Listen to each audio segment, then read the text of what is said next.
Time for Around the Ozarks in 5, brought to you by Adventure Cave Tours. Live a day in the life of a real adventurer with Adventure Cave Tours and the Springfield Greene County Park Board, reminding you to go play. Here are your hosts, Ethan and Sarah Foreheads. Howdy, howdy. It is Friday. Happy Friday to you. It's been a long week, I think. Not as long as it could have been, but it's long enough. But it's Friday I thought now. It felt fine. I thought it felt great. It's Friday now. It's Friday, everybody. Here's some news for you. There are really big plans for the Lake Springfield area, like $1 billion big. That's exciting. $1 billion to $1.2 billion is the cost for different options. That's the price tag on a master plan for the 1,000-acre property owned by city utilities. Plans also call for an expanded park area, as well as either an entertainment district or an adventure park area. The plan relies much on private development moving in, so they are just some ideas and possibilities for right now. Wow. Yeah, that's a big, that turns out, that's going to be something. That would be a sizable development. Yes, very, very large. Another victory off the field for Springfield High School senior Kylan Mabens. For the second time this week, the Missouri Court of Appeals has sided with him and denied an appeal that would prevent him from taking the football field. It all stems, of course, from the quarterback transferring from Kickapoo High School to Glendale High School during the season. The Missouri High School Association ruled he didn't have grounds and therefore was ineligible to play football at Glendale. But a judge disagreed and said he could play. Both the Springfield Public School District and the High School Association appealed that ruling, and both were denied this week. So here's another interesting part, is that tonight, Mabens takes the field as his new school, Glendale, takes on his old school, Kickapoo. Yeah, that's interesting. Also interesting to note that appeals are process, typically not evidence. So you appeal a case based on if there was a process error or failure in court, or if something happened in court as far as the process goes, not necessarily the evidence in the case. Is Just that right? Interesting to note. Yeah, typically. Yeah. Procedural. Okay. So unless it's not always, but that's the typical. So also, just FYI, Chiefs won last night. Kelsey played, and he played well, and Tay-Tay was there. So Tay-Tay? Seriously? Yeah. You're such a nerd. T-Swift. The Springfield Public, the girls know. Just a regular Swiftie over there. Our girls, they call her Tay-Tay. I don't know. Springfield Public School District has purchased 4 parcels of land to replace the 100-year-old Reed Academy. The district is tearing down that building even as we speak. The land for the new location is really close. It's just north of the Reed that's currently being demolished. The new Reed Academy is expected to be completed by January of 2026. All right, a big donation to Least of These Food Pantry. The Church of Jesus Christ of Latter-day Saints just donated 20,000 pounds of food to the Least of These, which is in Ozark. That brings its total donations over the last year and a half to 60,000 pounds of food. A couple of big wins for the Missouri State University Dar College of Agriculture. 2 professors there have been awarded grants of about $300,000 each from the U.S. Department of Agriculture. One is to research goat meat in the American diet. Interesting. Yeah. The other is for research on how to help grapes survive freeze damage in the wintertime. Both studies will last for 3 years. Okay. And deer season has already started in the state of Missouri. The early rifle season for antlerless deer was last Friday, Saturday, and Sunday. And during it, hunters harvested more than 16,500 deer. That brings the total of deer taken in Missouri this year to more than 28,600. And bow hunting season continues through November 10. And just by the way, it's going to be chilly out there this weekend, perfect for deer hunters. I think the highs are in the 50s this weekend, but you can be sure to stay tuned and check out Abby Dyer's Wake Up Weather. She can tell you more about that. Yeah, I did not know that you were running for political office, E. Missouri, depending on where you are, and sometimes you say it We differently in the always would same laugh day. in the newsroom because mostly only politicians call it Missouri. That's true. Everybody else in the state calls it Missouri. But apparently, if you start running for political office, it becomes Missouri. I can say Missouri. Meanwhile, get ready to possibly see more bears around the state of Missouri. It's that time of year. Food sources are dwindling, and they are preparing for a long, cold winter's nap. Conservation agents say they could be showing up in suburban areas more than they used to, especially if people leave food out, like bird feeders and food in trash cans. That'll bring the bears. Walmart will continue its new Thanksgiving tradition this year. It will close the store on Thanksgiving Day for the fourth year in a row. For many years prior to 2020, the chain stayed open on the holiday, but then started closing in 2020 to thank its workers and give them a break. Because during COVID, they were indeed slammed, as you remember. Well, this weekend, Design for Life Women's Conference is happening. It's one of the largest church-run women's conferences in the country, put on by James River Church at Great Southern Bank Arena. It opened last night, continues today and tomorrow at the arena that used to be formerly JQH. JQH. Then that very arena will be transformed into a battle zone, like crazy time.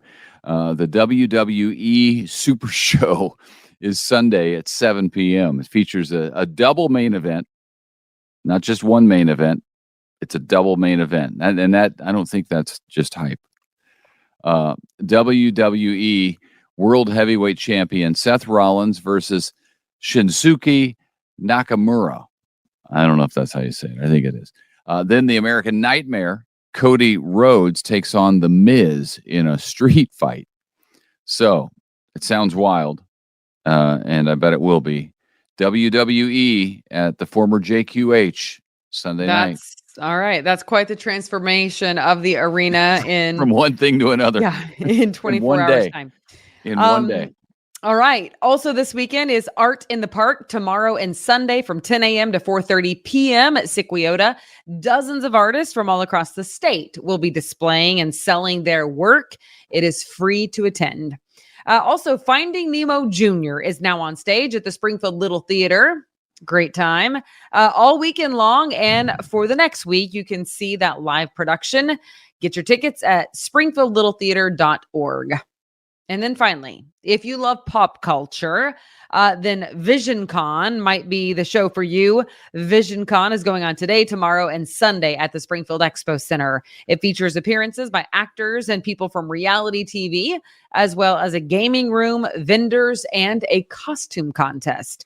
You can visit visioncon.net for more information and tickets. All right. Yeah, there's a lot going on this weekend, and we're getting into fall festivals.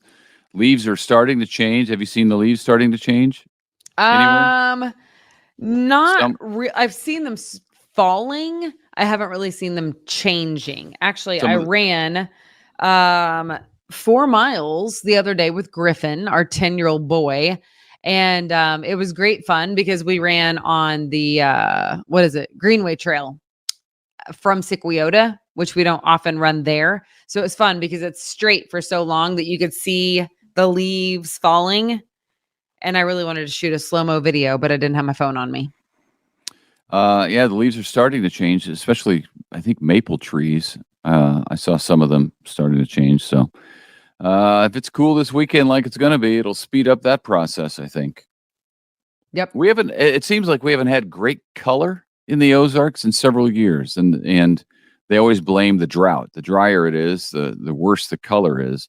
So yes, Abby Dyer could tell you all about that, but that is the truth. I remember covering it. It doesn't seem like we've been in drought this year that much. Maybe we have. I don't know, but I think it's going to be a good year for leaves. I'm optimistic. My glass is always half full over there at Mr. Forehead's house. That's right, always half full. Anybody who knows me knows that. Yeah. Well, I'm excited for the women's conference this weekend. It's a good one. If you don't have tickets, you can get them online. Design for Life Women's Conference. Otherwise, have a great weekend, everybody. Yep. Thanks for Have a joining good us. weekend. We will see you Okay. bright and early on Monday. So see you. Monday morning. Bye.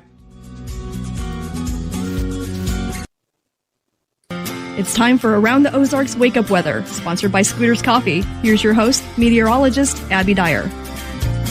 Good morning, everyone. We have made it. It is Friday, the 13th in October. Kind of spooky. I don't know. The weather's going to be kind of spooky too today. We have rain and thunderstorms in the forecast to start you off early this morning, primarily in the eastern Ozarks, and those will be coming to an end through the course of the day today, leaving us with some spooky winds as we head into the weekend too. A lot going on weather-wise this weekend, so we'll dive right in on this Friday. I expect temperatures today, well, they're still going to be rather mild with numbers in the 70s. However, they take a turn as we head into Saturday. This northwest wind kicks in today behind a cold front, and that's going to put a change to the nice warm temperatures that we've been experiencing the last couple of days. One of the big headlines for you as we head closer to the weekend is that winds are going to be gusty. Today, tomorrow, I have winds gusting over 35 miles an hour. So with winds gusting close to 40 at times, it's a big heads up because if you have outdoor projects going on, you're planning to head to the pumpkin patch or maybe do some traveling, it's going to impact you. Decorations, secure them. I know you have a lot of witches and ghosts out on the porch now, and those are going to need to be secured this weekend. Cold front moving through today, and we will feel the effects of that by the weekend for sure. Much of the Central Plains seeing rain and thunderstorm activity from this frontal boundary. Today, mainly the eastern Ozarks, but we had some rain and storms around last night too. You probably heard some of that thunder and lightning. And now we're heading into a dry weekend. I have us staying dry on Saturday and Sunday. However, the wind is going to be the big story for us. I expect that we see those gusty northwest winds stick around today and tomorrow. And I'm thinking that we're going to see gusts near 40. It's going to be breezy across the region. So loose objects may be blown around. I was just telling you about the Halloween decor, but travel may also become difficult, especially for those high profile vehicles. Be careful if you're going to be traveling. Winds today and tomorrow out of the northwest, by the way, and they're just going to be pretty brutal, making it feel kind of chilly out. And I think on Saturday, we have the cloud cover too. So it's going to be kind of cool, windy, and cloudy across the region. I have much colder temperatures in store for you this weekend too. So a high temperature today, I told you we would still make it to the low 70s, and we will, but the northwest wind kicks in today. So temperatures by this evening really start to tank. Prepare yourselves for Friday night football because lows tonight will head back into the upper 40s. I have 47 for the low temperature tonight. I'm thinking we'll be in the upper 50s, low 60s for Friday night football time. Definitely you'll want to bring the blankets with you, dress warm. Temperatures, they drop pretty dramatically tomorrow. High temperature of 58 degrees on Saturday. And by Sunday, it'll be pretty similar. High temperature right around that 58 degree point again. I do have another chance for frost in the forecast, but that happens Monday night into early Tuesday. No rain in the foreseeable future. I think we're going to stay dry after those rain showers exit the radar today. And we're heading into a dry weekend forecast, just a chilly one. And with the skies clearing up late in the weekend, Sunday into Monday, we start to get the sunshine back. It is going to allow for another really cold night in the Ozarks. That's coming through Monday night into early Tuesday morning. Around the country, the talk of the weather forecast is that strong fall storm system impacting us here in the Ozarks, as well as much of the central United States. Severe weather, not looking great today, but we have a big round of thunderstorms and those winds. They picked up yesterday out to our west, Kansas, Colorado, portions of Oklahoma with red flag warnings, high wind warnings, and those are marching eastward. And we'll make it all the way to the Ohio River Valley as we head into the rest of the afternoon today. Another big reminder for you this weekend, just because it's so awesome, we don't want to miss it. It's the partial solar eclipse on Saturday. I think we will have some cloud cover around, and I'm really, really hoping that forecast is incorrect because I would love for everybody to be able to see it. Just a reminder, you are supposed to wear those glasses. You remember the glasses, the pre-COVID 2020 solar eclipse glasses. If you kept them, you'll want them again tomorrow. But I do think we'll have some cloud cover around, unfortunately, for solar eclipse time. This is not a complete solar eclipse, at least for us here in the Ozarks. We won't see the complete, 100% moon eclipsing the sun, but we get about 63% coverage. That's the peak for us. definitely noticeable, super cool. It's going to look like dusk in the middle of the day tomorrow. Peak happens at 11:53. So on the off chance we see some of the clouds break, check it out. It's going to be pretty awesome. And if it's just looking kind of weird outside, remember, oh yeah, that's because it's this partial solar eclipse, and it'll brighten up once it ends at about 1:30 p.m. on Saturday. Kind of cool though. You don't want to miss it. All right, here is your brain twister question for the day, sponsored by Scooters Coffee. I need some Scooters this morning. Starting off kind of groggy early today. Here is your question that I left you with yesterday. A lot of good guesses to this one. And I did not know this one either when I initially looked up this question. The British royal family is reportedly banned from playing which game? Do you think it is A, Uno, B, Monopoly, C, Operation, or D, Risk? If you entered a guess and you got it right, you're entered into a pool to win a $20 Scooters Coffee gift card. So congratulations if you chose B, Monopoly. The British royal family reportedly banned from playing Monopoly. Now, I have heard that the royal family has to follow all of these rules, including like what nail polish color that women could wear and all sorts of clothing standards, and that they can't wear the same color as somebody else. Sounds like they have a lot of rules. This one sounds like more of an unofficial rule, but one that a lot of the family followed. I looked this one up, and this one comes from Queen Elizabeth herself.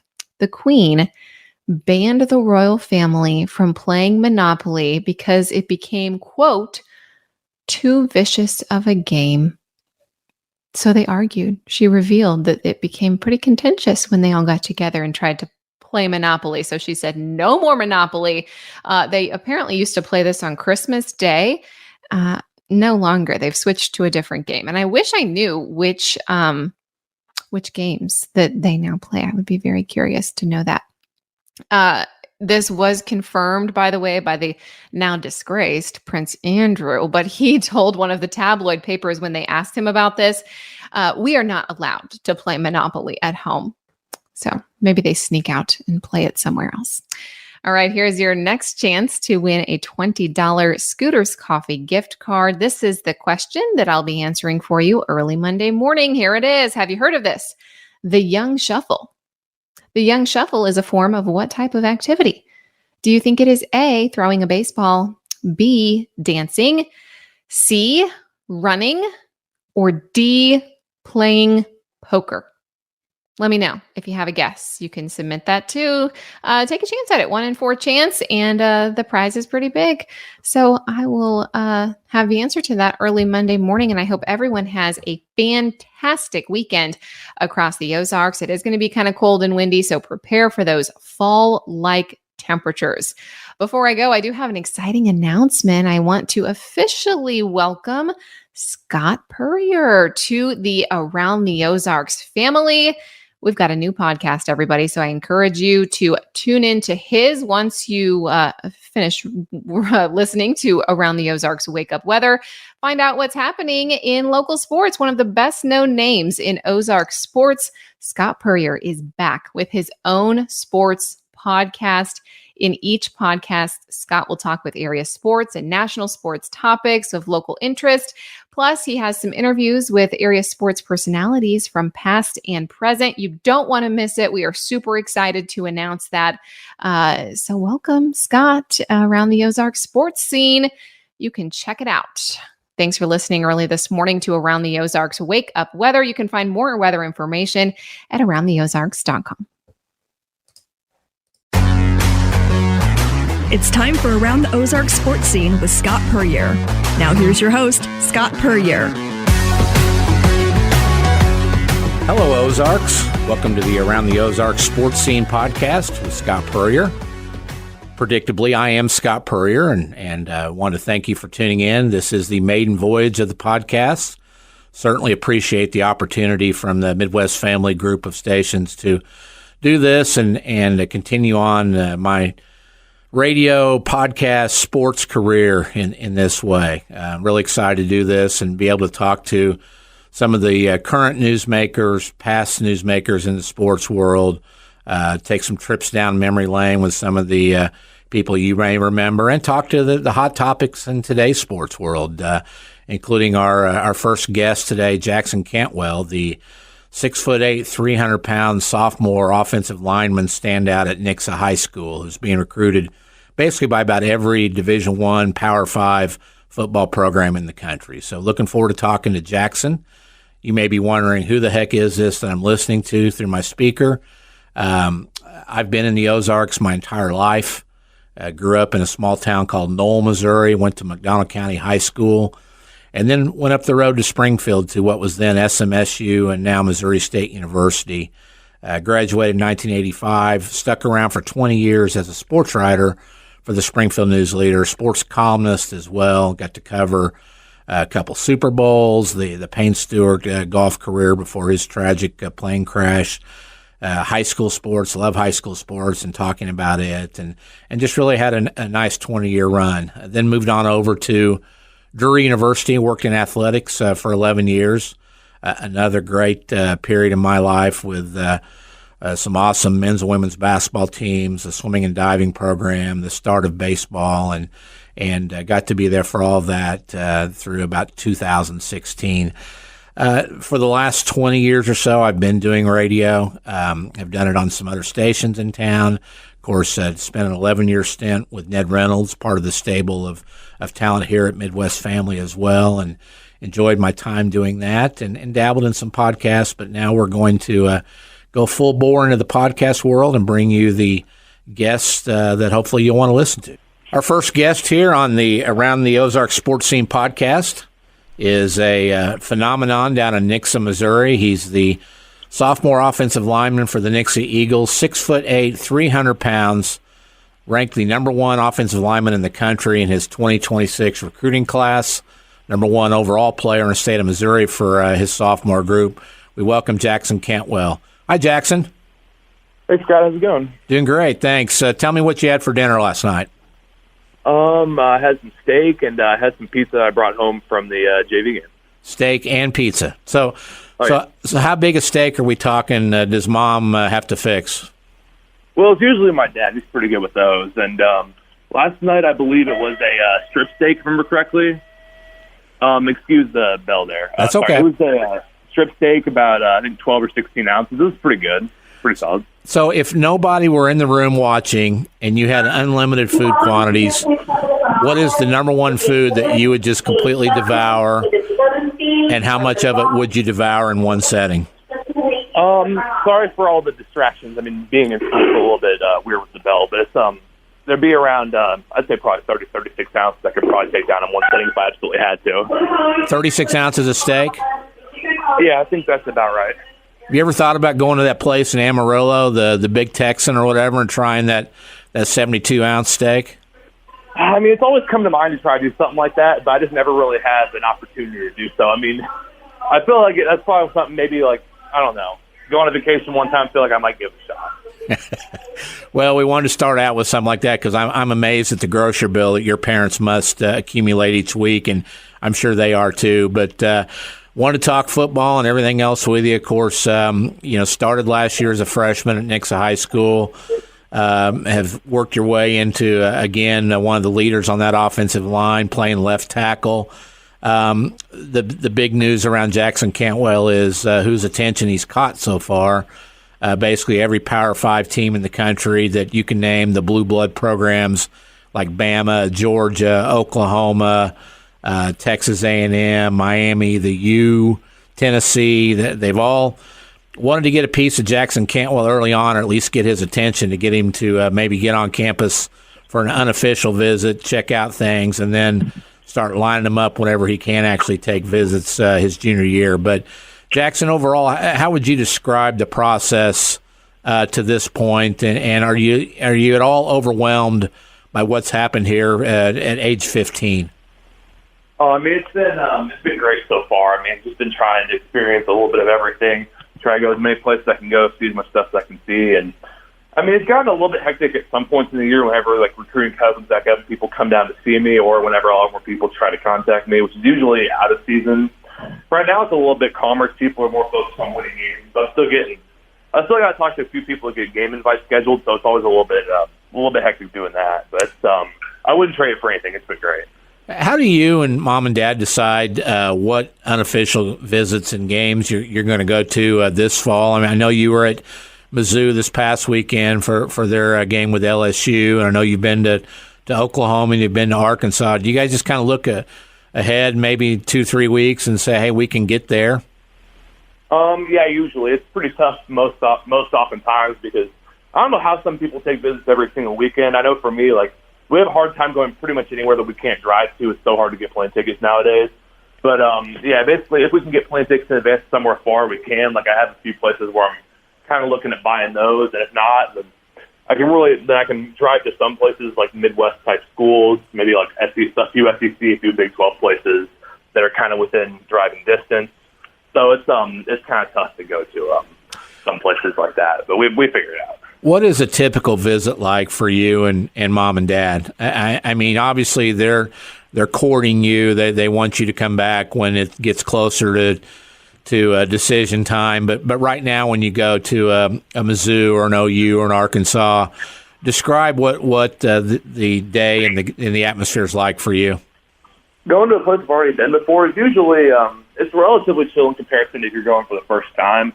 I'd say for most of those kind of show up, they usually have some food there. You kind of eat that and talk to either some of the coaches that are already up there, some other recruits, some commits and stuff.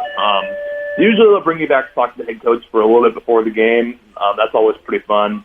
Or even go to like the coach's locker room. Done that once or twice. It's yeah, you get to meet and talk to a lot of people and just they try to give you a little bit of a recruiting pitch usually. It's pretty fun. That's usually a pretty good way to spend Saturday. And food. You said food. Is it unlimited, or are you on kind of a food budget when you're there? Are they watching you? I mean, it's usually the NCAA bare minimum price, like $5 or $10, and you can take however much you want usually. So I mean, if it's something good, I know in Oklahoma they had personal pizzas there. Oh, you bet I took a couple of those. Those who know of you know that you are the state high school shot put champion from this past year, second in the discus.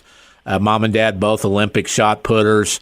When you go on these visits, is track and field brought up on almost every one of them? Is it brought up by you, or are the football staffs automatically saying, hey, we're fine with you playing both sports? Nowadays, I mean, if I were really the staff or my parents, I don't really bring it up a whole lot because I'm not really visiting for track in specific. I mean, usually, I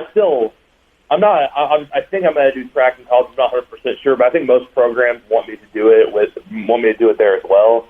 So usually it gets talked about. Usually it's a pretty good topic of conversation because not a lot of other people are doing track like that and also playing football. But there's usually a few. And most schools have like one or two guys that come through to do it. So it's always fun to talk about those people.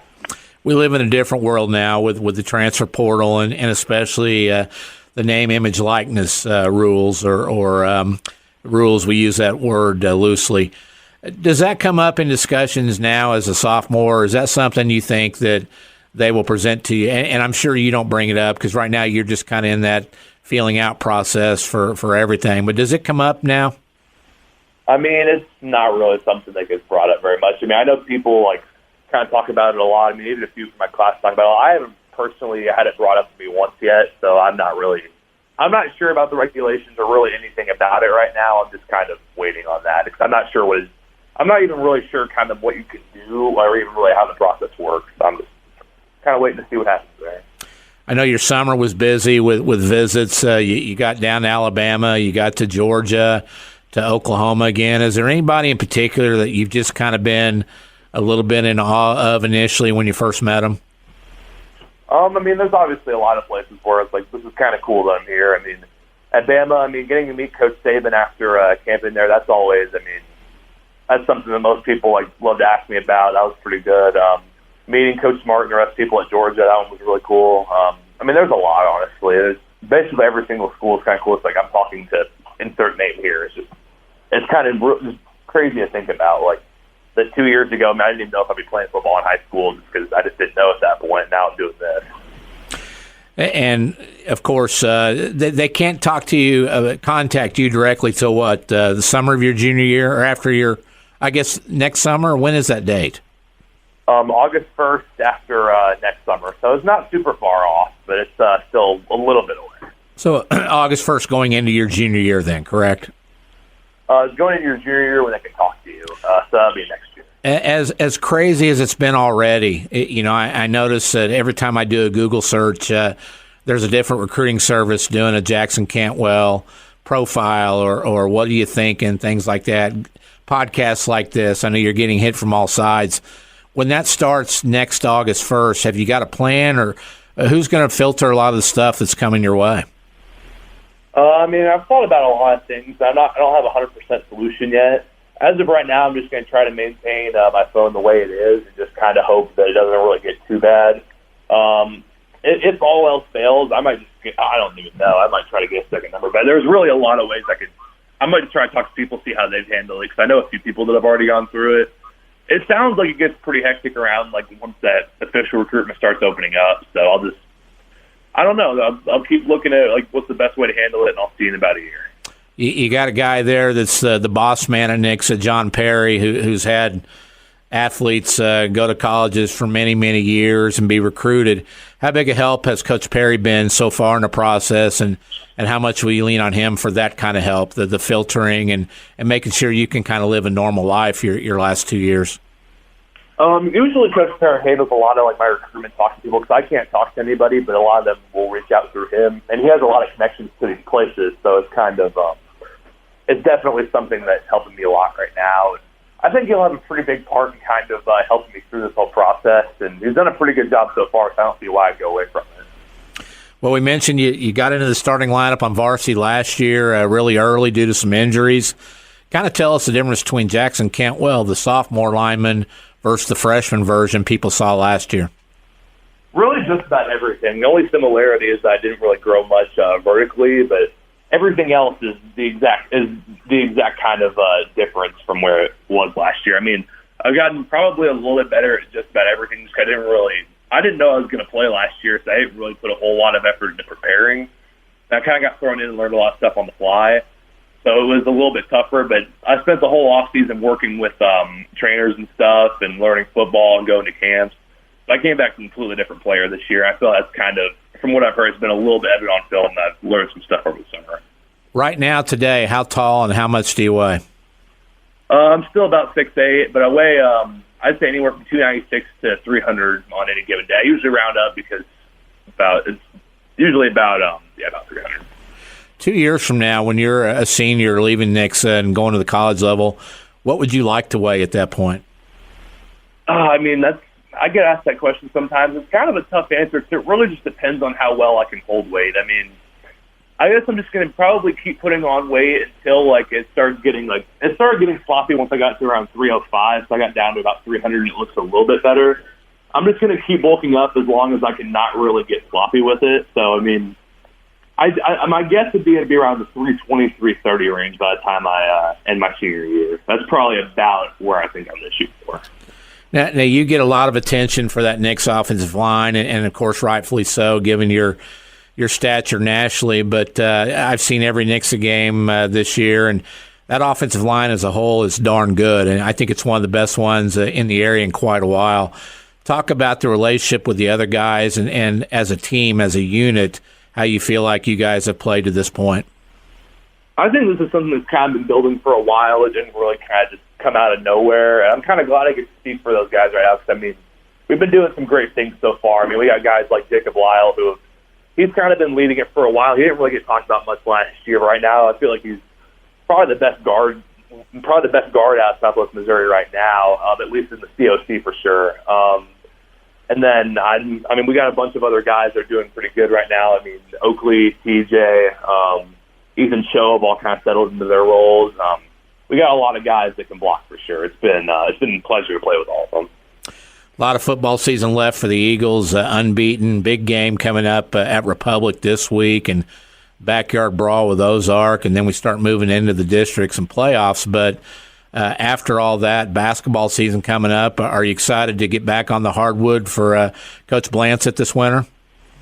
I think it's going to be pretty fun. I'm ready to get back in the gym and start working on some stuff. I've been a little bit wrapped up with football, but once the playoffs starts, I'm going to try to get a little bit try to get a little bit of time every week working on my touch, so whenever I come back, it should be a little better transition. Now, basketball, they let you touch the ball. I mean, you get it yourself on a rebound or they feed you inside and a few dunks here and there. Have you ever had a desire to touch the football? I mean, have you ever said, hey, Coach Perry, can I try tight end or some kind of tackle eligible? And along those lines, defensive end, did you ever think about that or D-tackle? I mean, I feel for the first part, Coach Perry gets to notice that every single day. I bring it up constantly. So he's gotten a little bit tired of it. We've thought about it. I don't think we really have anything in right now. So maybe just for later on in the future, maybe we'll put something in. In defensive end, I mean, I asked about that too. I thought I was going to get an opportunity to play it, but then they ended up first practice summer just told me we're not going to do it this year. We really still don't really remember why that was, but it's just not something I'm doing right now. I think eventually I want to come back and see some time at defensive end just because in our scheme I could probably play that position. We got guys like Michael Henniger. I kind of feel like I have a similar play style to whenever I was on defense beforehand. So I feel like I could probably still fit into that position for us. I don't think it would be that bad. So I'm kind of hoping I can get back to doing that later on. Where are we on the chase to break Dad's weightlifting records? I'm still trying to shoot for it, but I mean, it's obviously going to be tough. I mean, I'm starting to figure out that guy was pretty strong whenever he was in his prime. It'd be very tough. All I'm saying is I feel like he can never take away from the fact that I've definitely got more athleticism than he does, but he'll probably have the weight room stuff for a while.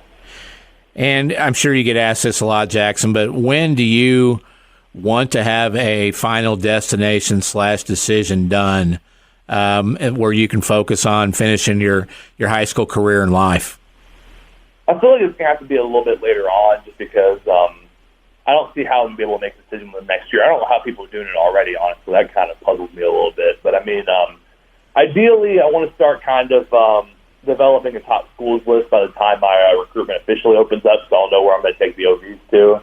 And then after I take some of those that summer, I should be able to start kind of making a decision from there. It should be a little bit easier by that point. So I'm hoping it'll kind of all work itself out by then. Part of the legend of Jackson Cantwell is you made a 33 on your ACT as an 8th grader. Any plans to take that again, and can you hit the 36 perfect score? I mean, I'm not 100% sure. I feel like if I end up studying for it a little bit over the summer, I might be able to, but honestly, they don't even require it for college anymore, so there's not a whole bunch of incentive to still do it. I might just end up doing it for fun at some point anyways, but it's not at the top of my priorities right now. I've got a lot more stuff going on, but I think eventually I might get back to it. If you were 5'8" and 300 pounds and not a football and track star, given your academic prowess, what kind of career do you think you'd be aiming for now, and what interests you after athletics in the future? I've always said I kind of want to do something in like mathematics or engineering, maybe something with chemistry, anything in the STEM field. Pretty much is kind of what I'm interested in. I'm not really sure where that'll go. I got a couple of years to decide that though. Whenever I go to college, so it should be something in there. Very good. Well, Jackson, we certainly appreciate your time and want to thank you for giving us one of the great stories to follow. Not just these past 2 years, but the next 2 years. It's going to be a lot of fun watching your recruitment process, and best of luck with it. Thank you for covering it. The pleasure's all mine. It's great. You betcha. Jackson Cantwell here on the Around the Ozarks sports scene. I want to thank him for taking time to visit with us. And I'll tell you what, I've been around, like I said, for 40 years. I saw the Dorial Green Beckham recruitment. This thing is at least on that level, if not higher, because it's not always easy to find those left tackles out there. So we appreciate Jackson's time and look forward to following his progress and his decision down the road. We're going to finish out the Around the Ozarks sports scene with Scott's Thoughts. It is just what I said it is. It's my thoughts on some of the happenings going on in the area and national sports scene, some ramblings. We'll talk about different topics each week. This week, I want to start with the Kansas City Chiefs. And, of course, Sunday afternoon, early evening, Chiefs fans had a collective gasp when Travis Kelce went down with what looked like at first maybe a knee and turned out to be an ankle that they were able to tape up and get him back out there. But, of course, the oh, my gosh, what do we do now thoughts popped into all Chiefs fans' minds and probably hearts at that point, too. But Kelce was able to get back out there and finish the game. If you haven't followed the Chiefs or you've been living in a cave, not the cave, but a cave, he is Patrick Mahomes' top weapon, his security blanket, his go-to in the red zone. But now the Chiefs need to figure out who the Robin is to Travis Kelce's Batman, because you look at past Super Bowl teams and you got to have more than one receiving threat. And the problem with the Chiefs to this point is that they've had about 4 or 5 or 6 or maybe even 7 guys that they've kind of rotated out there, nobody on a regular basis, trying to find that magic combination of a good number 2 and number 3 in that receiving core. Well, it's time to get this figured out, and I think the past 2 weeks they've seen that glimpse in Rashee Rice, the rookie out of SMU. Touchdowns the last 2 games. His size brings a different element in the red zone to where teams can't focus on Kelce the whole time. And then also the ultra-athletic Justin Ross, a kid that's had injury troubles over his career, but immensely talented, good size, maybe a little case of the drops from time to time. And then the third one I think they need to take a longer look at is Justin Watson, who has long been a Mahomes personal favorite, averaging more than 22 yards per catch right now, but very limited snaps on the field, just like Ross and also Rice. So I think it's time to give those 3 guys a longer look. You know, Kadarius Toney, I don't know if you can count on him either from a health standpoint or just really knowing where he is mentally on the field at all times there as well. Sky Moore, just not getting it done. Marquez Valdez-Scantling, a veteran, just a piece in parts. These guys have been commanding, in large part, more than 50% of the snaps. It's time for some of those snaps to go to the younger guys, and let's see what they can do. One other Scott's thoughts, there should be no panic setting in over Missouri State's 1-4 start to the football season under their new coach, first-year coach Ryan Beard. Beard is the son-in-law, of course, of Bobby Petrino, who took the Bears to a couple of blips on the radar there, including the playoff run a couple years ago. But the one thing we all have to keep in mind here is that Missouri State plays in the nation's toughest FCS conference in the Valley. You could compare this to what Mizzou and Arkansas and probably Kentucky and Mississippi State and others have to face every year in their quest in the Southeastern Conference. The Valley is that conference in FCS. Missouri State is that level of team. So for anybody to be up in arms over a 1-4 start, patience, because it's going to take time, and it may be just like Petrino's effort 2 years ago. The fact that you may rise up every once in a while, but for the most part it's going to be tough because of those tradition-rich teams that the Bears have to face week in, week out in the Valley Conference. That's going to do it for Around the Ozark Sports Scene this week. I'm Scott Puryear. Thanks for listening, and we'll see you next week.